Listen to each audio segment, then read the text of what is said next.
Dr. Marcus Trent adjusted his glasses, his brow furrowed in concentration as he typed commands into the holographic interface of his envirostabilizer.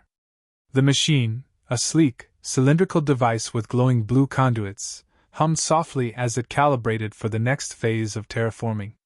This planet, Callistria, had been his solitary post for the past 6 months, a barren world in need of ecological revival.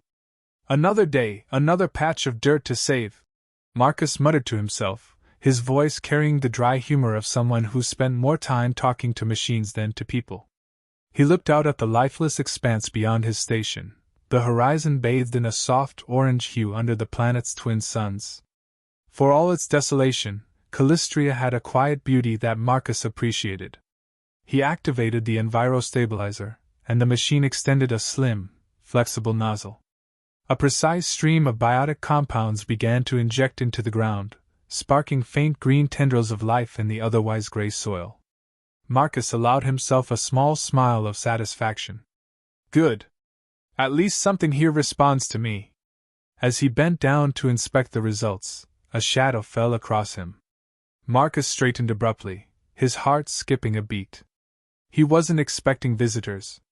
Turning, he was met with a sight that would have startled even the most seasoned xenobiologist. 5 tall, iridescent alien women stood a short distance away, their luminous forms shimmering like liquid moonlight. "Human," one of them said, her voice melodious but cautious. She stepped forward, her movements fluid, almost like a dance. Marcus noted her elegant frame, her elongated limbs, and the curious glow of her eyes, which seemed to shift colors with every blink. Hello?" Marcus stammered, struggling to regain his composure. "I wasn't aware Callistrians were around here. I thought this region was uninhabited." The leader of the group, who introduced herself as Valina, tilted her head, her expression both curious and skeptical. "We observed your actions from afar. You wield a device of great power. What is its purpose?" Marcus gestured toward the envirostabilizer, launching into an explanation. "It's a terraforming tool. It restores ecological balance by injecting compounds that enrich the soil and promote growth. It's a scientific..." "Injecting compounds?" Valina interrupted, her tone sharp with surprise. The other aliens exchanged glances, their glowing forms flickering slightly as if their luminescence was linked to their emotions. "Yes," Marcus replied hesitantly. "It's a precise and automated system designed to..." "You mean to put that thing inside of us?" one of the other aliens exclaimed, her voice rising in what Marcus interpreted as alarm. Marcus froze. The words hung in the air, charged with implications he hadn't anticipated. "No, no, no!" he blurted, waving his hands. "That's not. It's for the soil, not for you." Valina and her group stared at him, their expressions a mix of skepticism and apprehension.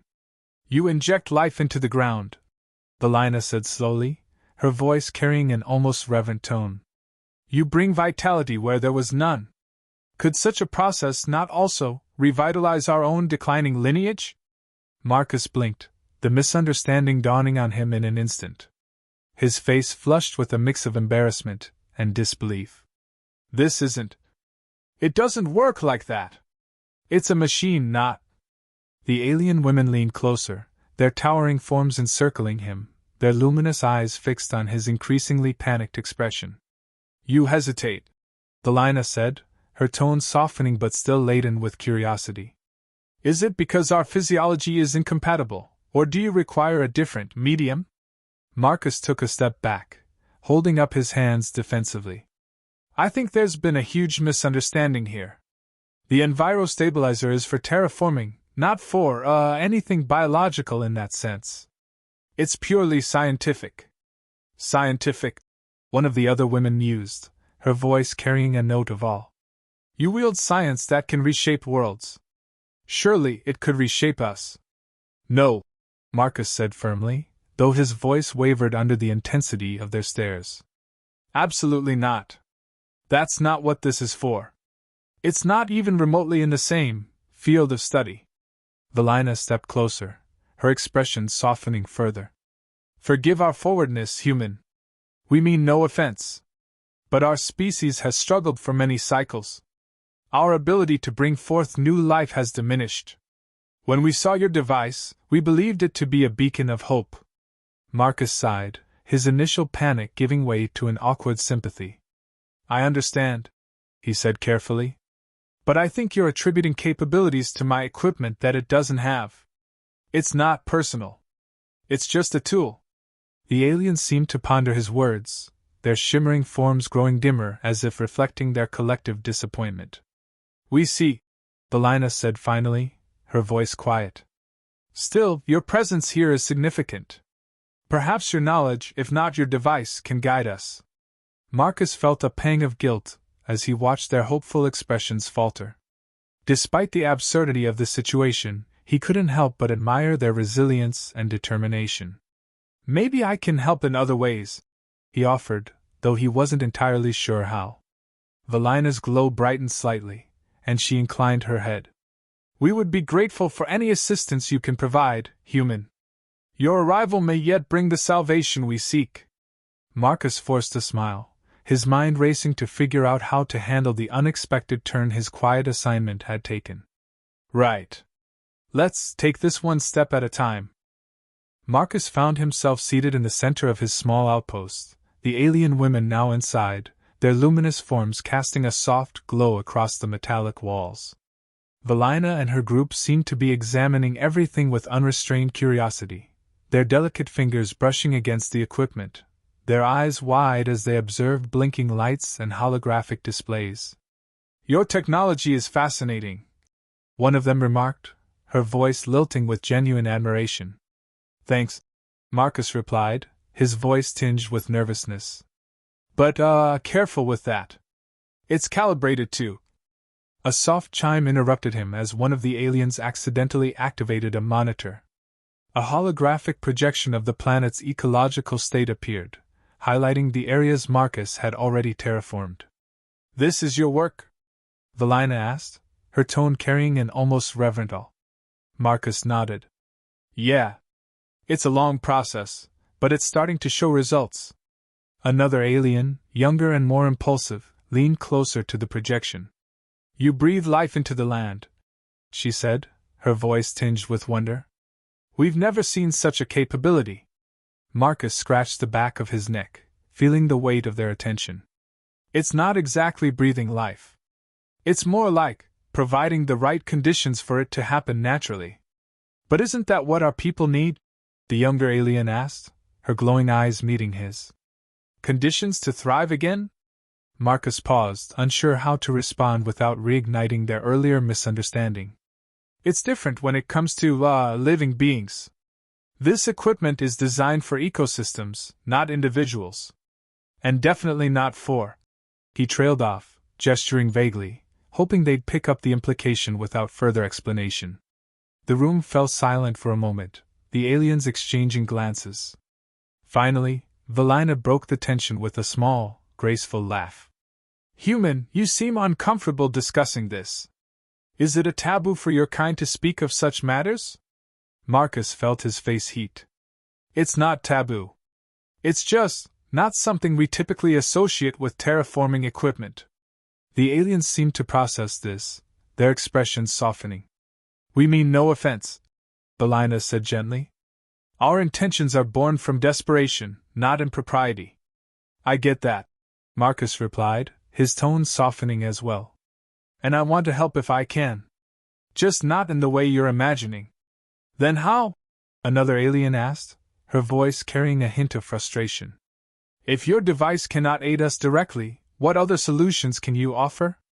Marcus leaned back in his chair, his mind racing for an answer. He wasn't a biologist or a doctor. His expertise was in environmental systems, not interspecies reproductive health. But he couldn't ignore their plight. Maybe I can adapt some of my tech to simulate optimal conditions for your species. It won't be the same as what you're hoping for, but it might help stabilize your population in the long term. Valina's eyes glowed brighter, a flicker of hope returning. You would do this for us? Marcus hesitated, then nodded. I'll try. But I can't promise immediate results. This kind of thing takes time and testing. We understand, Valina said, her voice steady. And we are grateful for your willingness to assist us, even if it is not in the way we first imagined. As they spoke, one of the younger aliens picked up a small cylindrical device from Marcus's workbench. What does this do?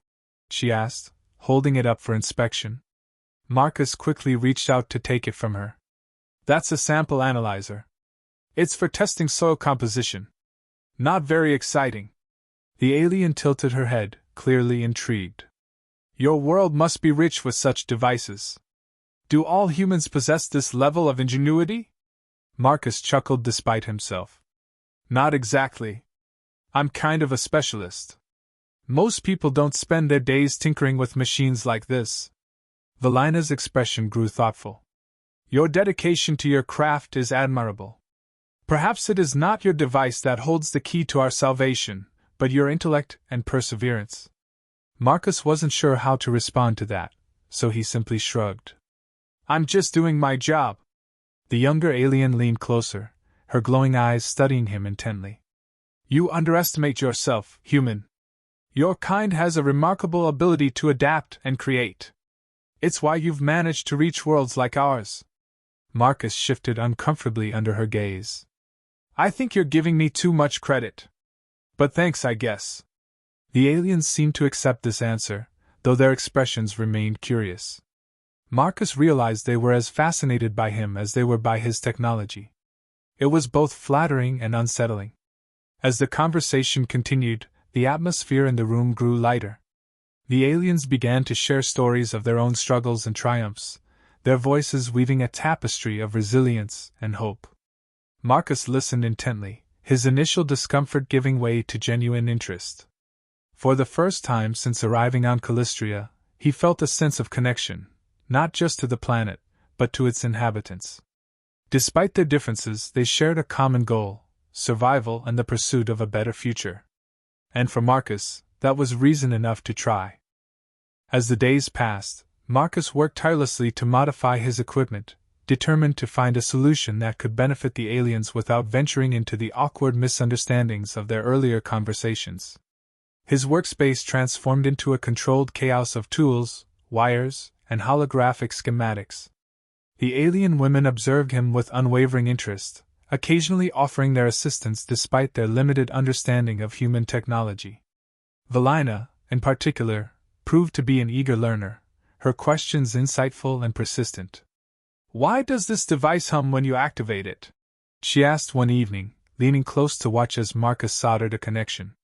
It's just the way the energy flow is regulated, Marcus explained, focusing on his task.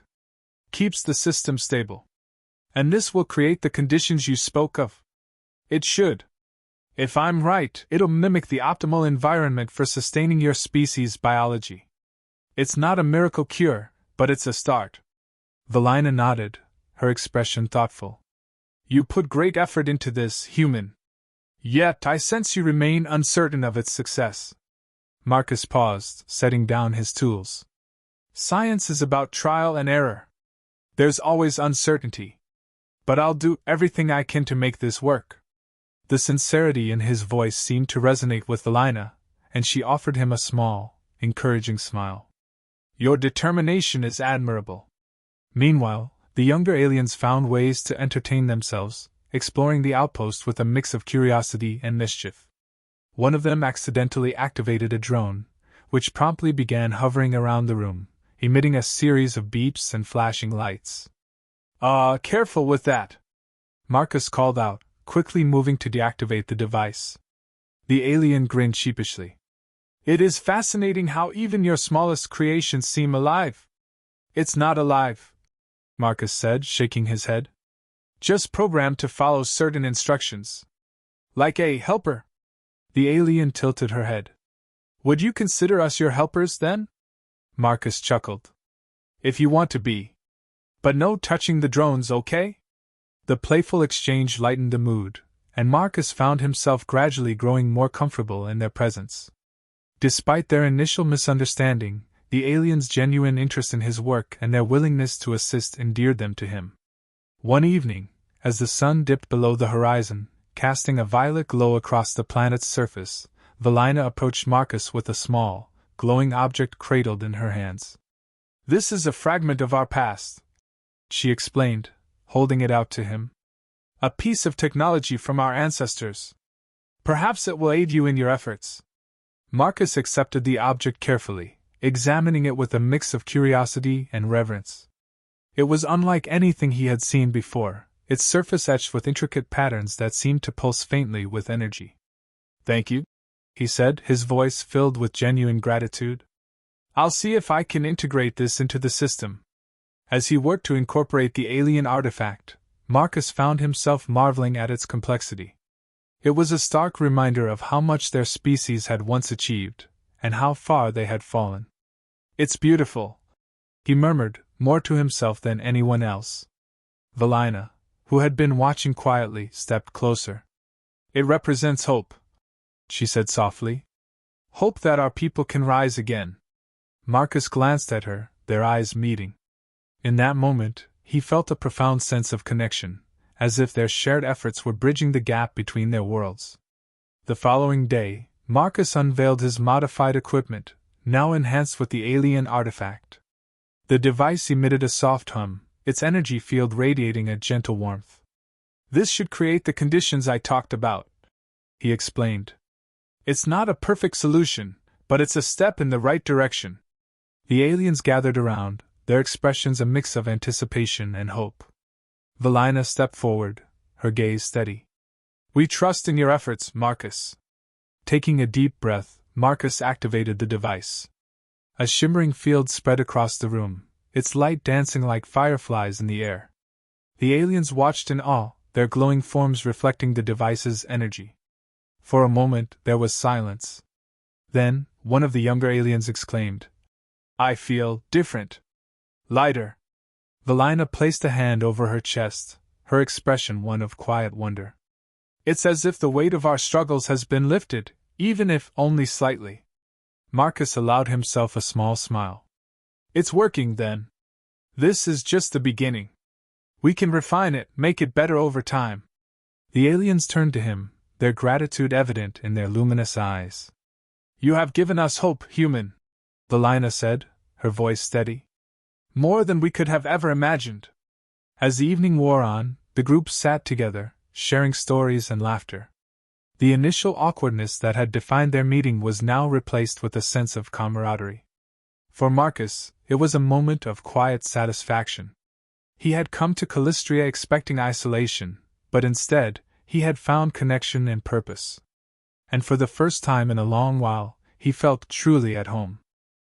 Over the next few weeks, the impact of the terraforming device became evident in ways Marcus hadn't fully anticipated. The alien women's health visibly improved, their bioluminescent patterns grew more vibrant, their energy levels increased, and they expressed a renewed sense of purpose. What began as a desperate attempt to adapt their technology had blossomed into a cultural revival. The younger aliens, once hesitant and shy, now exuded curiosity and enthusiasm.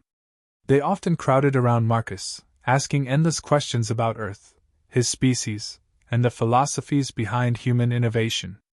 Their fascination with human creativity and problem-solving sparked numerous discussions, often leading to moments of unintentional hilarity.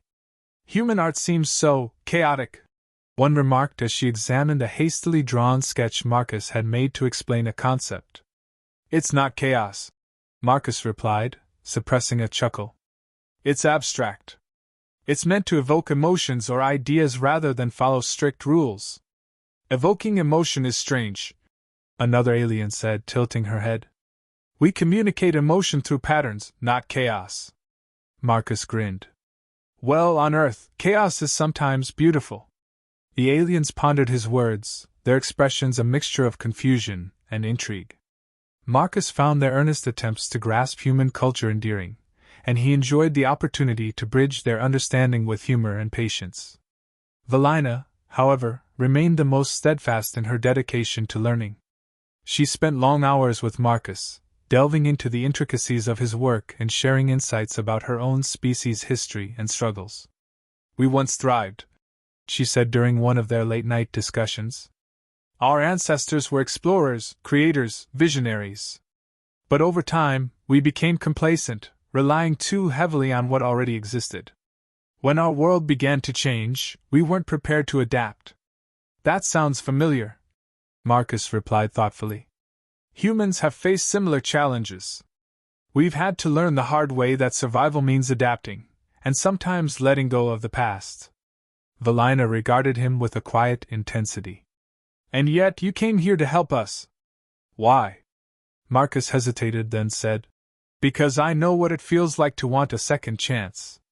Maybe by helping you, I'm finding my own. Their conversation lingered in his mind, a reminder of how intertwined their fates had become. The terraforming device, once just a tool for survival, had transformed into a symbol of hope and collaboration. As the aliens continued to thrive, they began incorporating human elements into their culture. They adopted small rituals Marcus shared, such as toasting with glasses of nutrient fluid or exchanging gestures of camaraderie. These moments of cultural exchange were often accompanied by laughter, as they adapted the traditions to suit their own ways. One particularly memorable evening, the group decided to celebrate their progress with a feast, preparing dishes inspired by Marcus's descriptions of Earth cuisine. The result was a surreal blend of alien ingredients arranged to mimic human meals, their glowing forms adding an otherworldly beauty to the spread. This is supposed to be, what did you call it? A pizza? One alien asked, presenting a circular dish adorned with bioluminescent toppings. Marcus tried to stifle a laugh. Close enough. It's definitely unique. The aliens beamed with pride, their enthusiasm infectious. The feast became a lively affair, filled with laughter, storytelling, and the occasional mishap as they experimented with human dining customs. Through these shared experiences, Marcus realized that his time on Callistria was no longer defined by isolation. He had become part of a community, one that valued his contributions and embraced the strange, wonderful fusion of their cultures. As the evening drew to a close, Valina approached Marcus, her expression serene. You've done more than give us a chance to survive, Marcus. You've given us a reason to believe in the future again. Her words carried a weight that Marcus hadn't fully acknowledged until that moment. The bond they had formed went beyond mere cooperation. It was a testament to the resilience and adaptability of both their species. I couldn't have done it without all of you, Marcus said sincerely. Valina smiled, her bioluminescent patterns glowing softly. Perhaps that is what makes this so extraordinary. Together, we are more than we could ever be apart. As Marcus looked around at the aliens, his friends, he felt a profound sense of fulfillment. Callistria was no longer just an assignment, or a distant planet. It was a place where he had found connection, purpose, and a renewed sense of belonging. The journey ahead would undoubtedly bring new challenges, but Marcus faced them with hope. After all, he wasn't alone anymore. Together, they were building a future worth striving for.